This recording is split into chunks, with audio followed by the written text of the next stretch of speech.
Open your eyes. Wake up, Link. That's the first thing you hear. It's the voice of a girl. A voice calling out from somewhere far away while you're still waking up in the dark. You're standing in the dim, pulsing blue light of the Shrine of Resurrection, surrounded by water and stone. Unlike other games, there's no marker or exposition to tell you who you are. There's just a hum from the pedestal. When you place the Sheikah slate and watch the heavy doors finally open, the sunlight hits you, and the familiar voice returns. Link, you are the light. Our light. That must shine upon Hyrule once again. Now go. Now go. That's what you hear when you run out into the sunlight and run towards the edge of the cliff. The piano plays. The sheer scale of Hyrule hits you all at once. The Great Plateau sits high above everything else, looking over a kingdom that's been overgrown by trees. Way off in the distance, you can see Hyrule Castle, choked by that swirling red-black smoke of the calamity. The camera moves over to the right, a thin trail of smoke, and an old man sits alone. That's how the game starts. The opening sets the tone of the game perfectly. It introduces the best part of the game, the Kingdom of Hyrule, in the best way possible by showing the sheer size of it. The first look at Breath of the Wild, and it's already telling you what it's all about. All without an arrow or a marker pointing there, no holding hands. It just places a person in the distance and lets you decide if he's worth talking to. It's an invitation. Hyrule is your playground. It's your sandbox where you can play any way you want. It gives you a sense of control that stays with you from the beginning all the way to the end. You start with so little information that every landmark on the horizon becomes a potential next place to explore. All these landmarks are visible to you from afar. All of these are questions just waiting to be answered. You wonder, what must be inside that temple? You might find yourself wandering toward a crumbling temple just to see what's left of the stone walls, or climbing a nearby peak simply because the view from the top might reveal something the valley hid. These things answer the initial questions, but then come a bunch of questions that require answers too. You discover a puzzle, a new area to explore, another tower to unlock. With that, we get to the tutorial before you dive into Hyrule from the Great Plateau. The tutorial area, the Great Plateau, is a miniature version of Hyrule itself. It doesn't feel like a tutorial area because it's not holding your hand. The trees can be chopped to make bridges, and the items that you pick are needed for nourishment and to battle the cold. Everything has a purpose. When you walk into those first 4 shrines, you're learning how to mess with the world's physics. You realize magnesis doesn't just move blocks in a trial, it lets you pull treasure chests out of the lake or bash a bokoblin with a metal door. Every landmark that you see from the cliff is like a question, massive questions that you want answers to. The tutorial teaches you how to answer all of them. By the time you reach the snowy peaks, you've already encountered a miniature version of the entire kingdom's dangers. You've learned that food is your healing, that the weather can kill you if you don't prepare, and that even a simple tree can be chopped down to bridge a gap. When you're sneaking past a camp of bokoblins or accidentally stumbling into a fight with a stone talus, you're having fun, but you're witnessing world building at its best. You're learning how the world is and how your journey in Hyrule is going to look and feel. After the first 4 temples, the old man finally hands over the paraglider. Now, it's time to leave the Great Plateau, your little nest that has housed you and taught you the ways of Hyrule. Now, you're stepping off the ledge with a full toolkit ready to apply everything you've learned on this small plateau to the massive open world waiting below. Once you have that paraglider in your hand and you leap off the side of the Great Plateau, it lets go of your shoulders. The glide from the Great Plateau to Hyrule is letting you fall into the world of your own.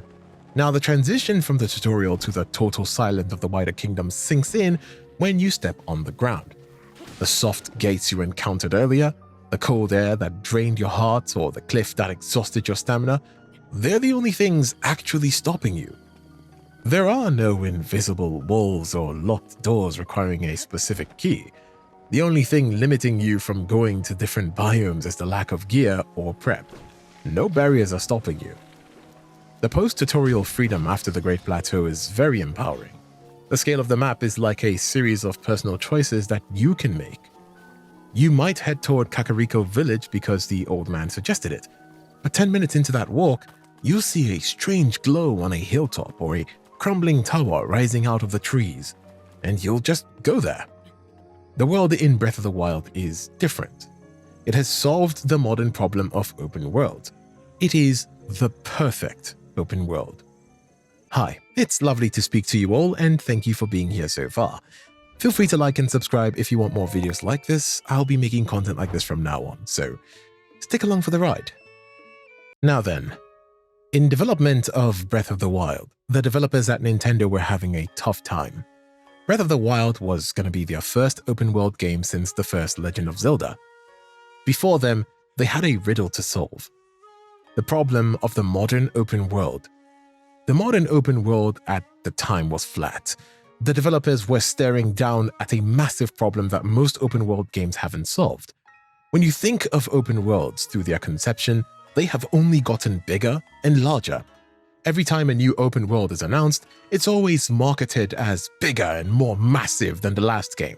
Usually when a world gets this big though, it does start to feel flat and empty. You end up with something like Starfield or No Man's Sky, where the scale is technically impressive, but you're just wandering through miles of empty, barren lands where nothing really happens. A very real problem is that there is nothing to do between the different objectives. When you're between different objectives, the time you spend is filled with absolute nothingness. The only thing you can do is take in the scenery, and if your system sucks, those hills, trees, and mountains will just be floating PNGs. Travel becomes wasted time, that feeling in Red Dead Redemption 2 or Death Stranding where you're honestly just holding a button for 10 minutes to get across the field. The pacing just dies right there. The time that you could be doing something fun is stripped away from you. But what about modern games where there are things to do? But even if there are things to do, the modern games turn into a chore. The objective feels like a checklist that needs to be completed. You open the map in an Assassin's Creed game to find arrows leading you to the next objective, or look at the question mark overload in The Witcher 3's Skellige region, and you stop looking at the world entirely. You're just following the GPS lines and going where the game tells you to. It's all linear, a straight path that's made painfully obvious. At the time, the market was saturated with such games. The fun of exploration that the first Zelda game had made players experience was now just nostalgia. When you played it, you felt like you were exploring the local woods alone, going to places where you've never been before to find new things. But modern open-world games made the joy of exploration meaningless.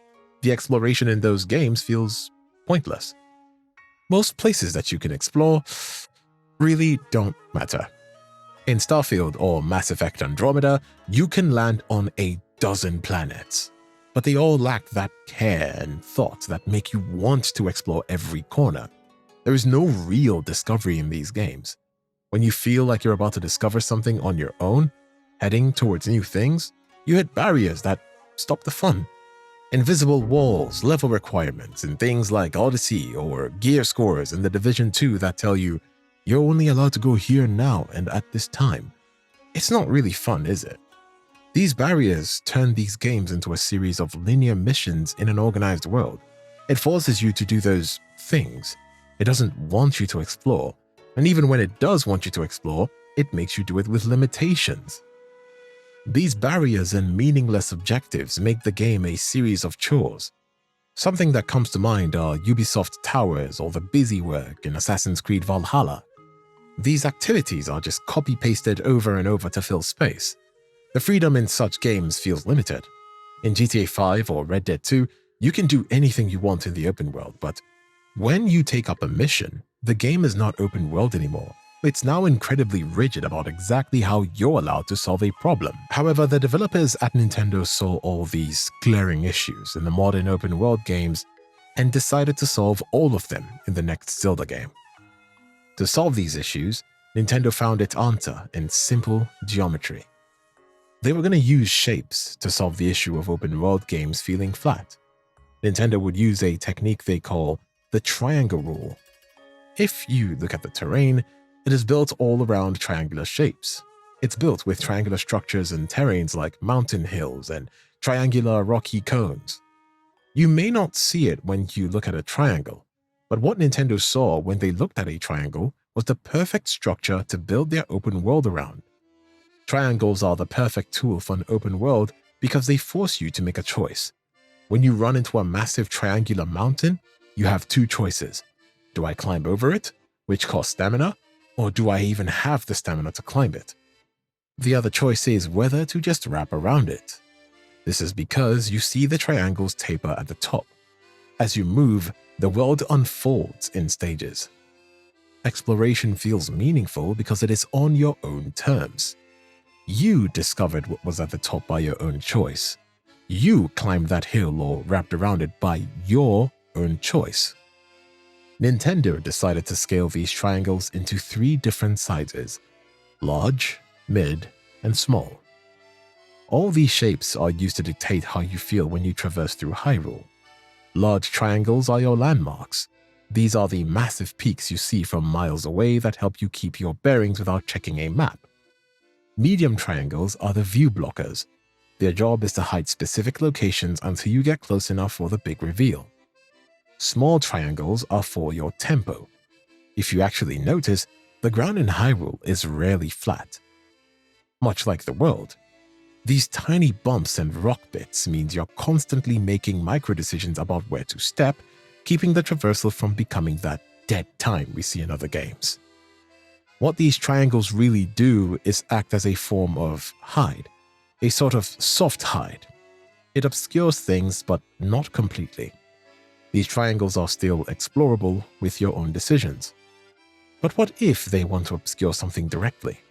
They found the solution to that in another shape, the rectangle. They used rectangles like sheer cliff faces, tall ridges, and dense forest lines as a hard hide in contrast to the triangle's soft hides. Where a triangle gives you a hint of what's coming, a rectangle completely cuts off your vision. This is where they kept all the classic Zelda secrets. You might walk along a cliff for 5 minutes and see nothing, only to round the corner and find a hidden shrine or a village tucked into the rock. But the fun of the exploration happens when they combine both these shapes to create a path of interest. The developers described it as a sequence. A hill or triangle partially hides a bridge or rectangle, which in turn hides a Sheikah tower. Here, you're being lured into it. It feels like you're following your own path, but in reality, you're just following the path laid down by the developers. At this point, they've got you exploring and going through terrains. But how does the game reward your exploration? Well, you'd be surprised to know that from the beginning of the game all the way to the end, you will love how satisfying it is.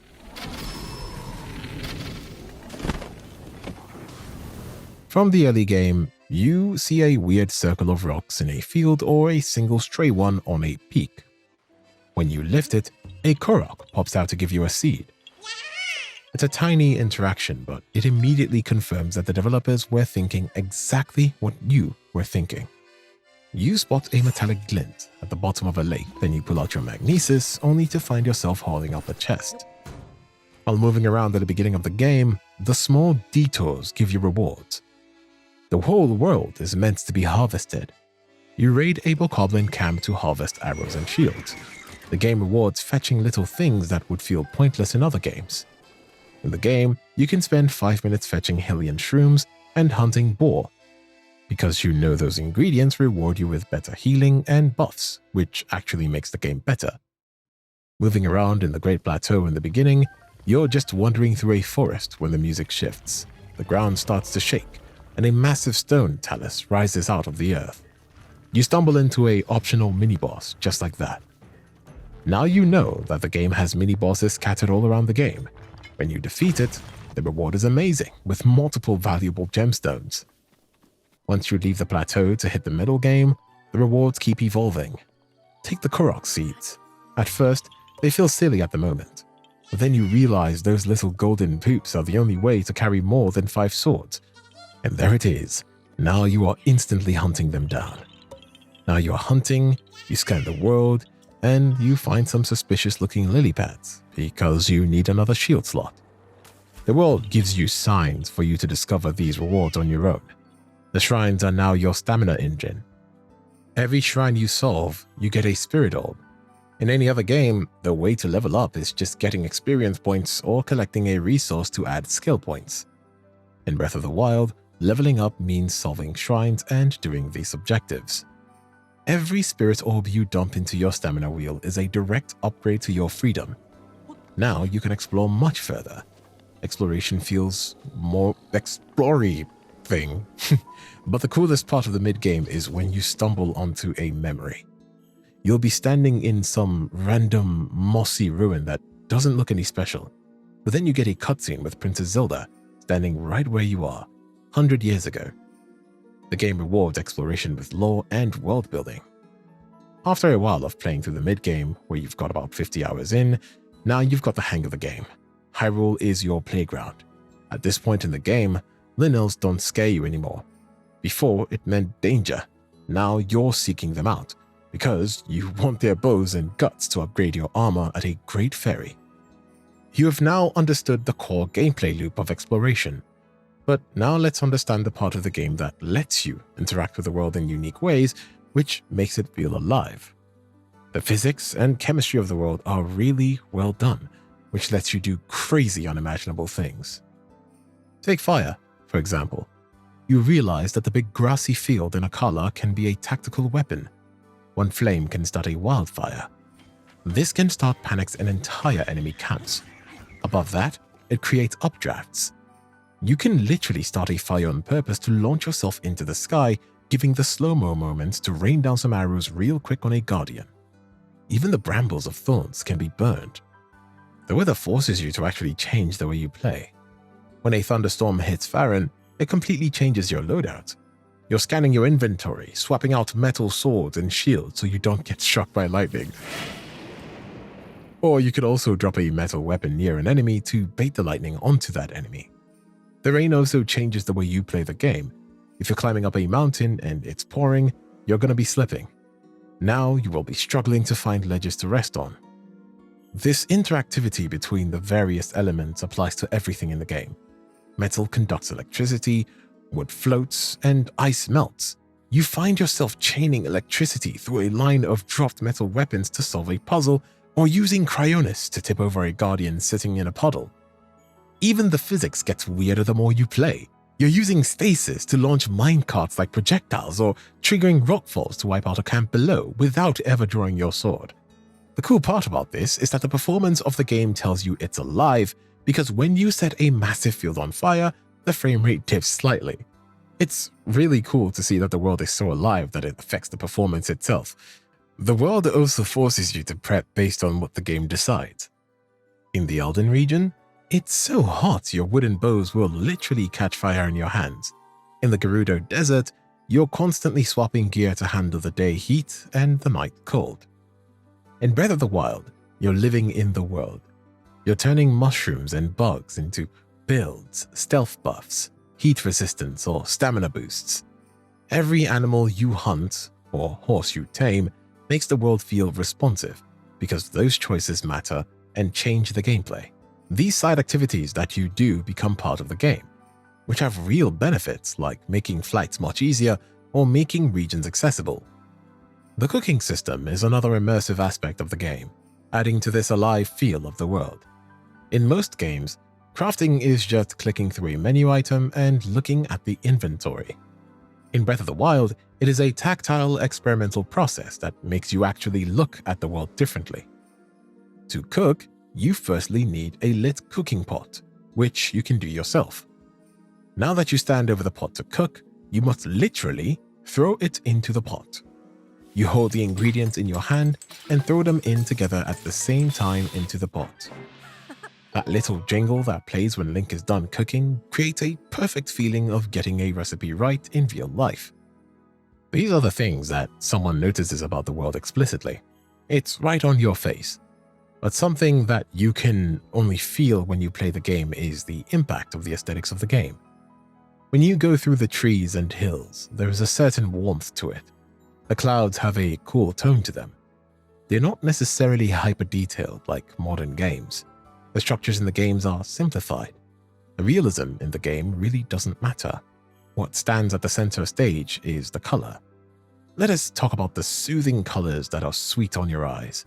The whole natural color palette of the game is mesmerizing. The palette is filled with lush greens of nature. The skies are bright, and the sunsets are saturated. So your eyes just relax. You feel comfortable, because sometimes the world looks better in Hyrule than in real life. If you look at the structures too, they have a sense of painterly flair, which is readable from a distance. Look at the dueling peaks. It's basically two clean, sharp mountains splitting down the middle. They're recognizable from afar. The next structure, which we notice from the opening, is Death Mountain. It's basically a giant triangular landmark with a cool glowing top, with smoke blowing out from it. Death Mountain feels like it's straight out of a children's novel, adding to the charm of the game. Hyrule Castle, the man-made structure, is also readable from afar. The castle is tall, spiky, and completely separated from the landscape with structures like towers and walls. While wandering through lush green fields with grass that feels great, you can find ancient structures, pillars, walls, and forts that are long past their prime. The forests are treated as brushstrokes and add texture to Hyrule. It almost feels like a painting. Forests are soothing to your eyes because they are not 10,000 unique trees all prying for the attention of your eyes. The designers have grouped them to make the trees stand out as dark green against the layer of light green grasslands, so your eyes can easily tell the dense forest from the grassland, which makes it easy on your eyes and more natural. The lighting is also a well thought out aspect of the game's aesthetic, which differs and changes depending on the time of day. The morning haze that settles on the land, the long winding shadows as the day closes to an end, they all work together to add a tint of color, to add a feel to the game, depending on the time of day. The colorful, soft lighting adds to the storybook feel of the game. Remember how the world felt alive because of these interactions? It also feels alive because it feels like the world itself is breathing. The grass ripples, leaves drift through the air. When you start a fire, embers float in the air. Zelda focuses on the small stuff. These tiny details are the final touches to the Hyrule that the developers at Nintendo added. These subtitles add to the world, turning it into something alive and breathing. Combining all the things we have talked about in the world, they all come together to paint a frame before your eyes. The aesthetic is almost Ghibli-like. Many viewers find a similarity between the aesthetic of the game and that of Princess Mononoke, which is a cinematic masterpiece. Every single frame in the movie is worth framing, just like Hyrule in Breath of the Wild. The other cog working to make Breath of the Wild perfect is the soundtrack. It's making the world much more immersive by actually not being there in the first place. The music in Breath of the Wild is sparse. The soundtrack barely plays throughout the game. You'll go through long stretches where there's no melody at all, just the crunch of your footsteps on the grass. That and the wind through the grass with the metallic jangle of your gearing. The lack of cinematic music is an active choice that makes you feel small in a massive world. You're not the center of this world. It won't change for you. You stay alert. When you remove the layer of music between you and the world, you feel more connected to the world. The silence between your travels from one structure to another becomes an essential part of the game's feel. It allows the amazing sound design of the little world sounds to take center stage, to grab the attention of the viewers. When the music from the original soundtrack does play, the game uses layers of music that fade in and out based on exactly what is happening. You feel this most during enemy encounters. When a group of bokoblins notice you, the music shifts into these short, urgent patterns. But the second you break their line of sight or finish the fight, the track relaxes. Almost all of the tracks are beautiful. However, there are a few that stand out. Guardian's theme, which starts when they lock on, is easily one of the best audio choices in the game. You can be calmly wandering through a quiet ruin, and a frantic piano cue hits. The shift of the piano from a silent feel to intense combat is genuinely so fun. Talking about the music when you face a Guardian, the shift in music when you're on horseback is much more melodic. It's a journey-like feel. It's cinematic to ride your horse through the lands of Hyrule. The different biomes of Hyrule have a unique sonic feel to all of them. Every biome has a unique sonic identity attached to it. Take the cold regions, for example. The music is sharper and more present. The whole ambience feels thin, like the life has been sucked out of the air. Forests sound like they are filled with animals and rustling leaves. The sound of the insects moving around in the forest is a realistic addition to the forests of Hyrule. When you're out on the open plains, that clutter disappears. You just get the wide wind and distant echoing sounds. The ancient Sheikah spaces are unique in comparison to these other biomes. The second you step near a shrine or a tower, the natural sounds cut out, and you get that mechanical ritual humming. Something that I, in particular, become more of a nerd about in video games is sound design. And it's honestly such a big part of Breath of the Wild that we must dive into. The sound design makes the exploration feel tactile, as though you are actually moving through the fields and biomes of Hyrule. Your movement has a specific sound signature that changes based on where you are. When you step off the soft, muted grass and onto stone, the sound becomes sharp. It's exactly like stepping on an actual stone. In the mountains, the snow sounds muffled and heavy. And these changes are quite distinct. Those little grunts and breaths Link makes when climbing are all there to remind you that your body is interacting with the world, not just a camera floating through scenery. Your gear talks to you too. Link sounds like someone hauling actual equipment across a wilderness. You hear the rhythmic metal clink of your shield and the rattle of your weapons against your back. When you draw a bow, that creaking tension builds in your own head before the release. Even the paraglider has a specific cloth flutter that reveals a height and the wind speed, making the open air feel both airy and dangerous at once. The little sound of achievement and shock are also oddly satisfying. And when you begin to pay attention to these little dots and elements, you begin to realize just how much sound design does in video games. The setting of the game is also an important part of the world that does something smart to make the world perfect. The setting makes the player's knowledge match up perfectly with Link's knowledge. Link wakes up after 100 years with no memory. The player starts the game in the same state. You don't know anything about the land. You don't know anything about the routes or what has happened. It is a core design philosophy of the game. NPC guidance is mysterious too. Most of the time, they talk like actual travelers. Someone mentions ruins past the hills. A stable worker says there's something strange near the riverbed. Or a villager swears they saw something glowing somewhere up in the mountains at night. The directions are human. It's all rumors and half-remembered information. The quest log system matches up with the idea of a world unknown to you. When an objective appears, it isn't just a goal.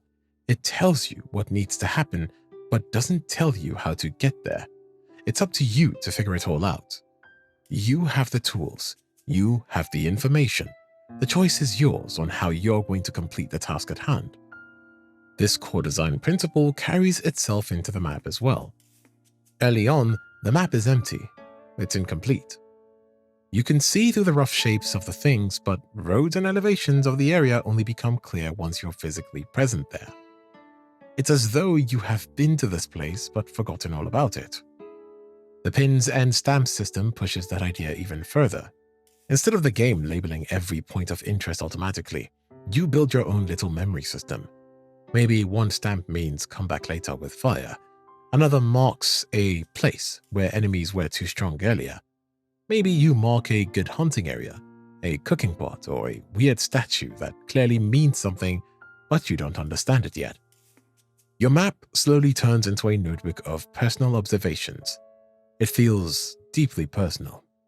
Also, the game constantly encourages and rewards visiting those old marketplaces. You'll notice something early in the adventure, mark it, and completely forget about it. Hours later, you'll realize you finally have the item, ability, or knowledge that makes that place make sense. Suddenly, a shrine puzzle you couldn't solve before becomes obvious, or a strange landmark turns out to be part of a larger quest. This core design principle of rediscovering a world finds itself in multiple places. It makes the world of Hyrule memorable and highly replayable. Or one can also say, rediscoverable. The scale of the world is a huge reason that the mystery lasts as long as it does. Breath of the Wild is actually enormous. By most measurement estimates, the playable world sits somewhere around 80 square kilometers, roughly an 8 kilometer by 10 kilometer landmass, depending on how you count the edges, cliffs, and water. That's about 30 square miles of continuous terrain. There are no loading screens breaking it up either. It is continuous without any interruptions. You can stand on one mountain, pick something on the horizon, and just go there.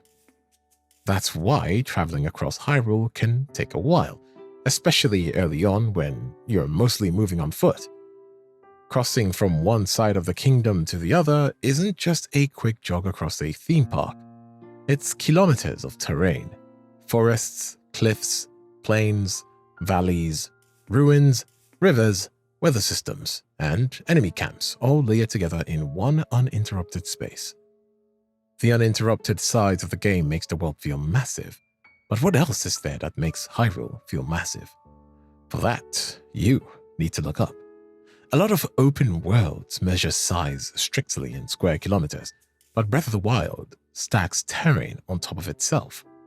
Mountains that can be climbed, cliffs that require stamina planning, plateaus that overlook entire regions. So even if the raw square kilometer number is smaller than some other games, the experience of moving through it feels bigger because you're constantly navigating up, down, and around the terrain. Compared to other large open-world RPGs, Hyrule actually sits somewhere in the middle. It's smaller than the total explorable space of something like The Witcher 3 when you include expansions, and depending on how you count Skyrim's edges and mountains, these worlds can technically measure larger, but Breath of the Wild makes every kilometer count.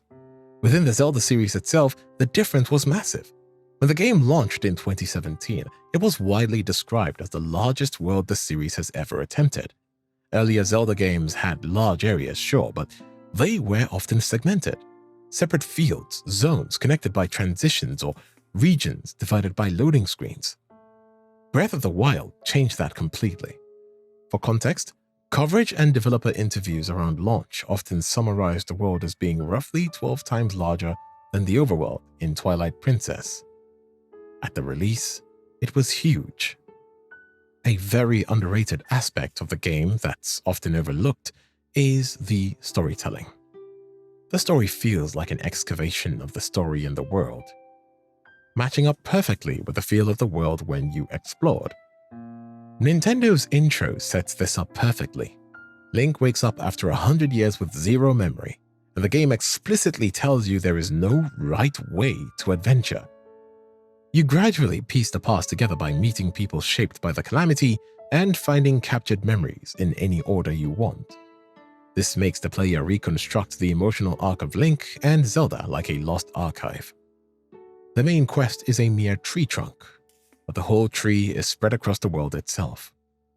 The devs have turned Hyrule into a place where Link picks up the pieces of the past. You meet characters and tribes, learning slowly what happened in the past. The storytelling happens in places you would never expect.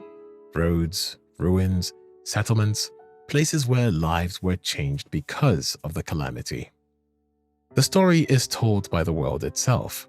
The landscape is the main protagonist. While wandering through, you have captured memories that come up in fragments, in which you have to make sense of them yourself. This depth of figuring out the fragments of the story is also found in other aspects of optional reading, like the Hyrule Castle's journals. King Worm's journals reveals that he was torn between being a father and being king, especially in how he pushed Zelda towards sealing her power. If you want the contrasting side of it, you have Zelda's diary, which gives her side. It highlights her anxiety about the prophecy, her fixation on research, and her feelings towards Link. Across the game, there are great examples of survivor storytelling as well, which makes you feel like Hyrule is a world that has survived, and people here have survived it too. Characters like Pyrrha document her anti-aging experience to Link's emergence from the Shrine of Resurrection. Robbie's memories, on the other hand, fill in what happened after the fall, how Link was recovered, and his story. This makes the post-Calamity Hyrule live because there are bits of environmental storytelling and character records talking about their experiences. Environmental storytelling is a key aspect of the game's story. Fort Hateno is the first thing that comes to mind. Hateno Village's survival is tied to the successful defense of Fort Hateno, and Robbie's memories describe the broken Guardian husks still lying there after Link's last stand. Breath of the Wild storytelling is at its best when it refuses to explain outright. The Shadow of Hateno ruins is the perfect example of that. The ruins are only a handful of burned houses in Elden Canyon, and the game never gives a full account of what happened there. At most, it hints that a Mateo Wizrobe may have destroyed them. It solves the open world problem by trusting you. It trusted you to solve the problems, to figure out the story, and to know where to go. Nintendo builds a world that breathes. They created a space where travel and exploration were at the heart of the experience. In a genre of games obsessed with being bigger, they decided to become deeper with depth. That's why even years later, you and many players are still finding reasons to go back. Breath of the Wild is a modern masterpiece by Nintendo. If you want to watch us dive deeper into more Nintendo games and characters, do like and subscribe for more videos to come. Take care of yourself, and I will see you next time.